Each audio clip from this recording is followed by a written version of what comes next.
New ইয়র্কে MUNA সেন্টারের উদ্যোগে ইন্টারফেথ গ্যাদারিং ও ডিনার অনুষ্ঠিত। নিউ ইয়র্কে Muslim Ummah of North America MUNA center of New ইয়র্কের উদ্যোগে একটি ইন্টারফেথ গ্যাদারিং ও ডিনার প্রোগ্রাম অনুষ্ঠিত হয়েছে। অনুষ্ঠানে অংশ নেন বিভিন্ন ধর্মীয় সম্প্রদায়ের নেতৃবৃন্দ, কমিউনিটি ব্যক্তিত্ব এবং সমাজসেবীরা। আয়োজকরা জানান, পারস্পরিক সৌহার্দ্য, বোঝাপড়া, শান্তি ও সহযোগিতার সম্পর্ক আরও জোরদার করার লক্ষ্যেই এ অনুষ্ঠানের আয়োজন করা হয়।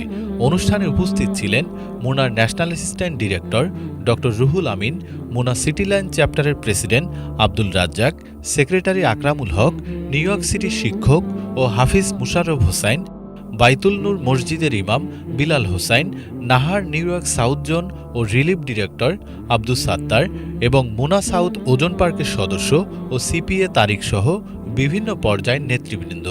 বক্তারা সমাজে শান্তি, সহমর্মিতা, পারস্পরিক শ্রদ্ধাবোধ এবং মানব কল্যাণে সম্মিলিতভাবে কাজ করার ওপর গুরুত্ব তুলে ধরেন। তারা বলেন, বিভিন্ন ধর্ম ও সংস্কৃতির মানুষের মধ্যে পারস্পরিক পরিচয় ও সংলাপ সামাজিক সম্প্রীতি বৃদ্ধিতে গুরুত্বপূর্ণ ভূমিকা রাখে। অনুষ্ঠানে অংশগ্রহণকারীরা মতবিনিময়ের পাশাপাশি পারস্পরিক সম্পর্ক জোরদারের ওপর গুরুত্বারোপ করেন।